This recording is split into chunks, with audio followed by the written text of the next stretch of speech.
Hello students. आज के class पे हम लोग फिजिकल साइंस के एक और नए अध्याय के बारे में बात करेंगे, जो है तापीय घटना, मतलब थर्मल फेनोमेना। तो आज के क्लास पे हम लोग थर्मल फेनोमेना के बारे में जानेंगे कि तापीय घटना क्या होता है और इसके क्या क्या प्रभाव हो सकते हैं या होते हैं। तो ये चैप्टर शुरू करने से पहले हम लोग पहले जानेंगे कि थर्मल एक्सपेंशन क्या होता है, मतलब तापीय प्रसार क्या है। तो मैं आप लोगों को बता दूं, आप लोग अगर किसी भी धातु को अगर हीट करते हैं, गर्म करते हैं, मान लीजिए ये एक धातु है, सपोज ये या तो लोहा का हो सकता है या फिर तांबा का हो सकता है। तो इस धातु को अगर हम लोग गर्म करेंगे तो हम लोग देखेंगे कि इसके लंबाई पे, इसके क्षेत्रफल पे, इसके आयतन में कुछ वृद्धि होता है। तो इसे ही तापीय प्रसार बोलते हैं। मतलब अगर हम लोग किसी चीज़ को गर्म करते हैं तो उनमें जो प्रसार होता है उसे थर्मल एक्सपेंशन या तापीय प्रसार बोलेंगे। तो ये जो प्रसार है वो किन किन चीज़ों पे हो सकता है। ऐसा हो सकता है कि इसका जो लंबाई है वो लंबाई थोड़ा सा बढ़ जाए। तो जब जब किसी वस्तु के लंबाई में वृद्धि होगा तो इसे हम लोग बोलेंगे रेखीय प्रसार। ऐसा हो सकता है कि इसका जो क्षेत्रफल है, ये जो क्षेत्रफल है इसके बाहरी सतह जो है, ये सतह की लंबाई या सतह का जो क्षेत्रफल है ये थोड़ा सा बढ़ जाए। तो इसे हम लोग बोलेंगे क्षेत्रीय या क्षेत्र प्रसार। दूसरा हो सकता है कि इसका जो भी आयतन है, इसका आयतन में थोड़ा सा वृद्धि हो सकता है, जिसको हम लोग बोलेंगे आयतन या घन प्रसार। तो इस तरह के चीज़ों को हम लोग देखेंगे। तो चलिए देखते हैं कि आप लोग को क्या लिखना है अगर आपसे पूछा जाए कि तापीय प्रसार क्या है। तो ताप के परिवर्तन के फलस्वरूप पदार्थों के लंबाई, क्षेत्रफल एवं आयतन में होने वाले परिवर्तन को तापीय प्रसार कहते हैं। मतलब ताप के परिवर्तन की वजह से अगर इनके क्षेत्रफल हो गया या फिर इसका आयतन हो गया या इसके लंबाई में जो परिवर्तन होगा उसे हम लोग तापीय प्रसार बोलेंगे। तो ये जो प्रसार है, ये जो वृद्धि है, अगर ये लंबाई में होता है, मतलब इसके लेंथ अगर बढ़ जाता है तो इसे हम लोग बोलेंगे रेखीय प्रसार। अगर इसके क्षेत्रफल में इसका प्रभाव पड़ता है, मतलब इसका क्षेत्रफल अगर थोड़ा सा बढ़ जाता है तो इसे हम लोग बोलेंगे क्षेत्र प्रसार या सुपरफिशियल एक्सपांशन।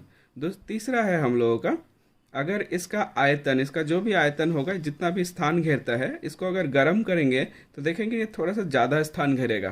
तो मतलब इसका आयतन में ज़रूर थोड़ा सा वृद्धि हो रहा है, तो उसे हम लोग बोलेंगे आयतन या घन प्रसार, मतलब वॉल्यूम और क्यूबिकल एक्सपेंशन।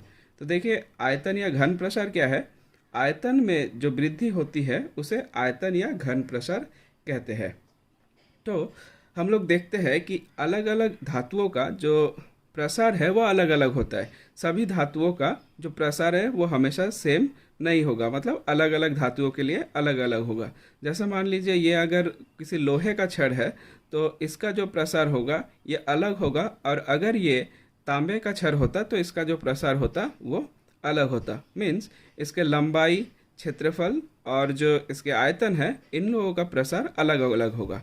तो हम लोग अगर अलग अलग धातु लेते हैं तो उनका प्रसार अलग अलग होता है। मतलब किसी भी पदार्थ का अलग अलग हम लोग अगर पदार्थ लेते हैं तो सबका जो प्रसार है वो सेम नहीं होगा, अलग अलग होगा।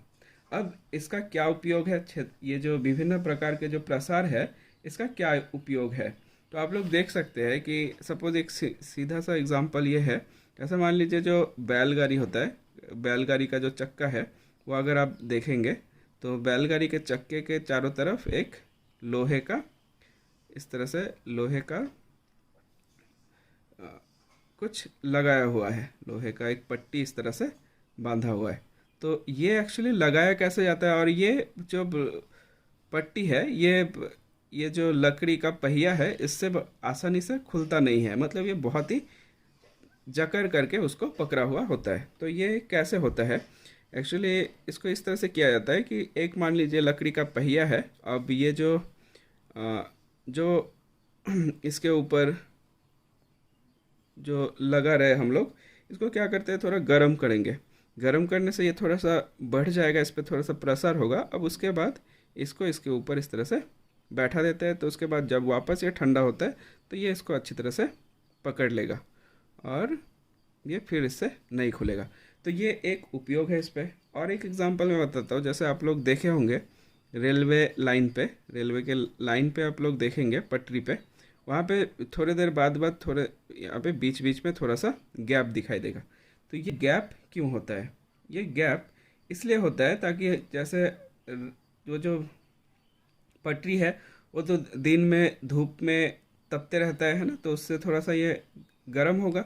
तो गर्म होने से हम लोग जानते हैं किसी भी धातु, कोई भी धातु अगर गर्म होगा तो वो थोड़ा सा क्या होगा, फैलेगा, तो उस पर थोड़ा सा प्रसार होगा। अगर मान लीजिए ये गैप नहीं होता तो जब इस पर प्रसार होता, तो प्रसार होने के लिए तो कोई जगह नहीं मिलेगा इन लोगों को, तो क्या होगा, ये पटरी टेढ़ा हो जाएगा इस तरह से। लेकिन अगर हम लोग इस पर थोड़ा सा गैप रख देंगे, थोड़ा सा यहाँ पे बीच में, तो क्या होगा, ये प्रसार होने से भी ये इतना ही बढ़ेगा और इसके पटरी पे कोई परिवर्तन नहीं होगा। मतलब ये ये जो पटरी है वो सीधा ही रहेगा। ठीक, तो ये जो प्रसार है इसको हम लोग अलग अलग एक्सपेरिमेंट से भी देख सकते हैं। जैसे यहाँ पे एक है हम लोगों का, इसे बोलते हैं फिर फेर्गुसन का प्रयोग। तो ये जो प्रयोग है ये है फेर्गुसन का प्रयोग। इसमें क्या किया गया है, एक इसी तरह से एक धातु का छड़ लिया गया है। ये एक छड़ है जिसको एक स्टैंड के सहायता से इस तरह से लगाया गया है, और इसका एक सिरा यहाँ पे जो पी बिंदु है वो एक इसी तरह का एक पॉइंटर के साथ लगा हुआ है, और दूसरा और एक बिंदु यहाँ पे स्क्रू की सहायता से इसको मतलब बंद करके रखा गया है ताकि ये इधर से ना बढ़ पाए। अब क्या करेंगे, इस जो छड़ है इस छड़ को अगर हम लोग गर्म करते हैं तो इस पे क्या होगा, थोड़ा सा प्रसार होगा। प्रसार होने से ये जो पॉइंटर है यहाँ पे, तो ये थोड़ा सा आगे बढ़ना चाहेगा, और इधर क्योंकि इधर तो बंद है, बढ़ने का बस एक ही जगह है, इधर बढ़ेगा। तो अगर ये इधर आगे की तरफ बढ़ता है तो ये जो पॉइंटर है, पॉइंटर अपने जगह से शिफ्ट हो जाएगा। मतलब ये अगर जीरो पे है तो वो धीरे धीरे, जैसे कि ये इस तरह से है, ये अगर बढ़ेगा तो ये थोड़ा सा इस तरह से मूव करेगा। तो इससे हम लोग को पता चलेगा कि गर्म होने से ये जो रॉड है या छड़ है उस पर क्या हो रहा है, उसके लंबाई में थोड़ा सा वृद्धि हो रहा है। और अगर यही जो प्रयोग है ये हम लोग अलग अलग धातुओं के छड़ के साथ अगर करेंगे तो हम लोग देखेंगे कि अलग अलग धातुओं का जो प्रसार है वो अलग अलग होता है। तो इसके बाद हम लोग और कुछ चीज़ देखेंगे। जैसे हम लोग देखेंगे कि ठोस का रेखीय प्रसार गुणांक किसे बोलते हैं। तो जैसे हम लोग देख चुके कि अगर लंबाई में वृद्धि होगा तो उसे हम लोग रेखीय प्रसार बोलते हैं। तो एक नया टर्म हम लोग का आ रहा है, ठोस का रेखीय प्रसार गुणांक, जिसे हम लोग अल्फा से दिखाते हैं, और इसे बोलते हैं हम लोग कोफिशिएंट ऑफ लीनियर एक्सपेंशन। तो ठोस का रेखीय प्रसार गुणांक या फिर कोफिशिएंट ऑफ लीनियर एक्सपेंशन ये क्या चीज़ है।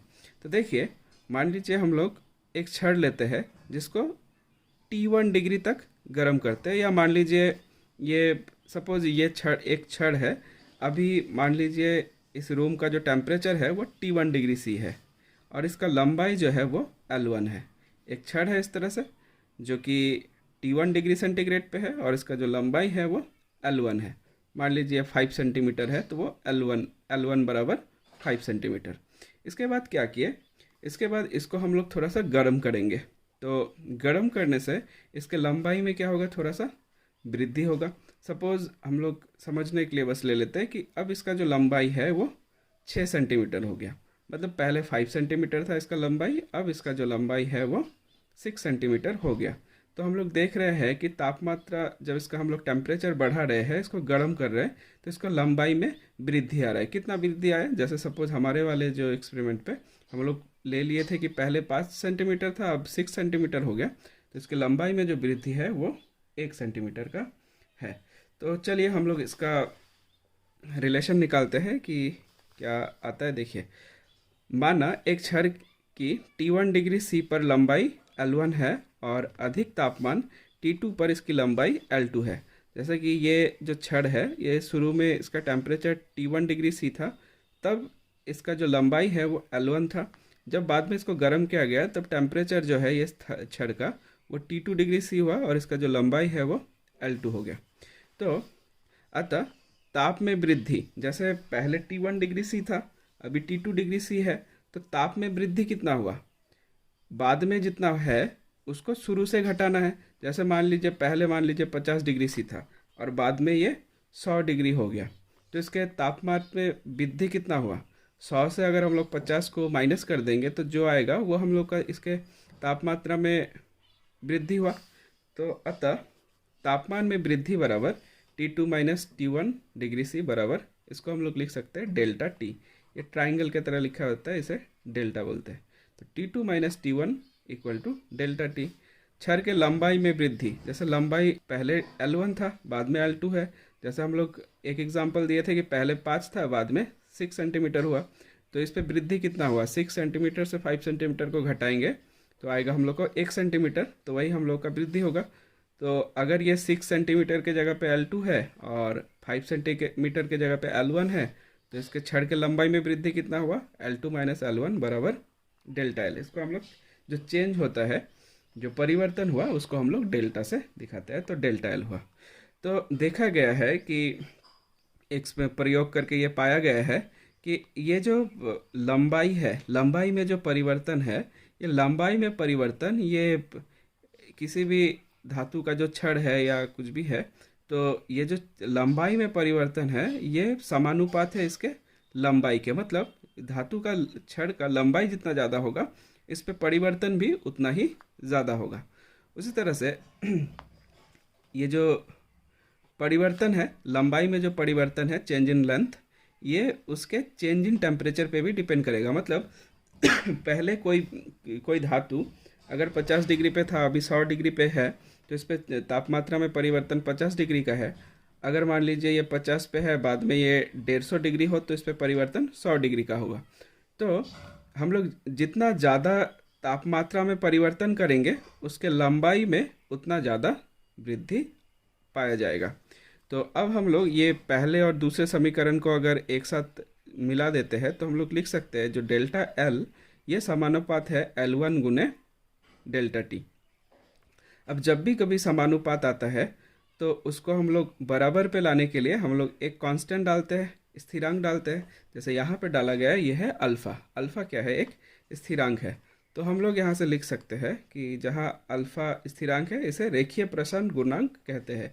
यही जो स्थिरांक है, इसे ही हम लोग रेखीय प्रसार गुणांक कहते हैं। तो ये जो समीकरण है, इससे हम लोग लिख सकते हैं अल्फ़ा बराबर डेल्टा एल इधर है, और ये L1 इसके नीचे जाएगा, डेल्टा टी इसके नीचे जाएगा। तो हम लोग लिख सकते हैं कि अल्फ़ा बराबर डेल्टा एल बटे L1 गुने डेल्टा टी। तो यहाँ से हम लोग का एक रिलेशन आ गया, संपर्क आ गया कि L बराबर डेल्टा एल मतलब क्या? L2 माइनस L1, और L1 तो L1 ही रहेगा, और डेल्टा टी के जगह पे लिख सकते हैं हम लोग T2 माइनस T1। तो अगर मान लीजिए ये जो डेल्टा एल है, ये जो सपोज L1 जो है, L1 ले लेते हैं 1, और डेल्टा टी जो तापमात्रा में परिवर्तन है वो है सपोज 1 डिग्री सी। अगर इसका मान 1 होगा, इसका भी मान 1 होगा, तो L बराबर अल्फ़ा इक्वल टू कितना हो जाएगा? अल्फ़ा इक्वल टू हो जाएगा डेल्टा एल, है ना, क्योंकि यहाँ पे 1 है, वहाँ पे 1 है। तो डेल्टा एल बटा L1 गुने एल डेल्टा टी, इन दोनों का मल्टीपल 1 1 है, तो नीचे 1 ही रहेगा। मतलब अल्फ़ा बराबर डेल्टा एल हो जाएगा। तो ये हम लोग का क्या है? ये हम लोग का रेखीय प्रसार गुणांक है। तो इसको हम लोग इस तरह से इसका परिभाषा लिख सकते हैं कि इकाई लंबाई के छड़ का तापमान इकाई डिग्री बढ़ाने पर उसके लंबाई में जो वृद्धि होती है, उसे उस ठोस का रेखीय प्रसार गुणांक कहते हैं। इसे अल्फा द्वारा व्यक्त करते हैं। तो ये इसका परिभाषा है, आप लोग को ये याद रखना है। अब देखेंगे कि इसका इकाई क्या है। तो आप लोग अगर पहले वाले संपर्क को देखें, तो ये जो L2 L1 है, ये तो एक तरह का लंबाई है। इसका इकाई मान लीजिए सेंटीमीटर या मीटर, इस तरह से कुछ होगा। और नीचे यहाँ पे क्या है? L1 है, इसका भी इकाई सेंटीमीटर मीटर कुछ भी होगा। और यहाँ पे क्या है? तापमात्रा पे परिवर्तन, ताप में परिवर्तन। तो ये हम लोग या तो सेंटीग्रेड या तो केल्विन पे मेजर करेंगे। तो ऊपर भी लंबाई है, नीचे लंबाई और तापमात्रा है। तो लंबाई और लंबाई कट जाएगा, नीचे क्या बचेगा? तापमात्रा। तो इसलिए इसके इकाई में क्या होगा? प्रति तापमान आप जिस भी इकाई पे लेंगे वही होगा। तो इसलिए इसका जो यूनिट है, इकाई है, वो हो जाएगा प्रति डिग्री सेंटीग्रेड या प्रति केल्विन, पर डिग्री सी या पर केल्विन, इस तरह से हम लोग लिख सकते हैं। उसके बाद दूसरा है हम लोग का क्षेत्रीय प्रसार गुणांक। मतलब अगर किसी भी कोई भी ठोस है, कोई भी सॉलिड है, इस तरह से अगर उसके तापमात्रा पे हम लोग परिवर्तन करते हैं तो उसके जो क्षेत्रफल है उसमें वृद्धि होगा। सपोज पहले हम लोग एक ऐसा ही ठोस लिए थे जिसका तापमात्रा था T1 और तब इसका क्षेत्रफल था S1, और जब इसको थोड़ा सा गर्म किए तो तापमात्रा जो है वो हो गया T2 और इसका जो क्षेत्रफल है ये हो गया S2। तो अब हम लोग देखेंगे कि क्या है। माना कि T1 डिग्री C पर किसी ठोस का क्षेत्रफल S1 है, T1 डिग्री पर इसका जो क्षेत्रफल है वो S1 है, T2 डिग्री पे किसी ठोस का क्षेत्रफल S2 है। जब इसको गर्म किए तो इसका क्षेत्रफल इतना हुआ। तापमान में वृद्धि, अब तापमान में वृद्धि कितना हुआ, T2 माइनस T1, तो ये लिखे T2 माइनस T1, इसको हम लोग डेल्टा T लिख सकते हैं, पहले भी हम लोग देख चुके हैं। उसी तरह से तथा छड़ के लंबाई में वृद्धि, पहले इसका लंबाई था S1, बाद में इसका लंबाई हो गया S2, तो इसका क्षेत्रफल में वृद्धि कितना हुआ, S2 माइनस S1, वही लिखे, इसको भी हम लोग डेल्टा S लिख सकते हैं। तो यहाँ पे भी एक्सपेरिमेंट से ये देखा गया है या प्रयोग करके ये पाया गया है कि ये जो क्षेत्रफल में जो परिवर्तन होता है, क्षेत्रफल में परिवर्तन समानुपात होते हैं इसके इसके शुरुआत पे जो इसका क्षेत्रफल होता है उसके, मतलब डेल्टा S समानुपात S1। उसी तरह से ये भी पाया गया है कि ये जो क्षेत्रफल में वृद्धि है डेल्टा S, वो समानुपात होता है टेम्परेचर चेंज के, मतलब तापमात्रा में हम लोग कितना चेंज कर रहे हैं उसके साथ भी ये समानुपात होता है। तो फिर से हम लोग पहले वाले के तरह ही इस पर भी लिख सकते हैं। समीकरण 1 एवं समीकरण 2 से हम लोग लिख सकते हैं कि डेल्टा S जो है ये समानुपात है S1 गुने डेल्टा T का। तो हम लोग ऐसा लिख सकते हैं कि डेल्टा S बराबर, यहाँ पे फिर से एक स्थिरांक आएगा क्योंकि समानुपात को हटाना है हम लोगों को, तो यहाँ पे समानुपात को हम लोग बोलेंगे बीटा, बीटा गुने S1 गुने डेल्टा T। अब यहाँ पे जो बीटा आया, बीटा क्या है यहाँ पे, तो ये जो बीटा है यही है हम लोग का क्षेत्र प्रसार गुणांक, मतलब कोफिशिएंट ऑफ सुपरफिशियल एक्सपेंशन। तो अब यहाँ से हम लोग लिख सकते हैं कि beta equal to delta S बटा S1 गुना डेल्टा T। तो डेल्टा S के जगह पे हम लोग S2 माइनस S1 बैठा सकते हैं। उसी तरह से हम लोग नीचे S1 तो वही रहेगा और डेल्टा T के जगह पे T2 माइनस T1 बैठा सकते हैं। तो अगर मान लीजिए हम लोग ऐसा लेते हैं कि जो क्षेत्रफल है शुरू में 1 था और इस पे जो तापमात्रा में परिवर्तन है वो 1 डिग्री सेंटीग्रेड है, तो ये भी 1, ये भी 1, तो बीटा बराबर क्या हो जाएगा, डेल्टा S, इसलिए बीटा बराबर डेल्टा S होगा। तो अब बीटा का इकाई क्या होगा, तो बीटा का इकाई होगा, क्योंकि ऊपर भी क्षेत्रफल नीचे भी क्षेत्रफल दोनों कट जाएंगे, तो यहाँ पे भी ये जो तापमात्रा है उसी का इकाई होगा।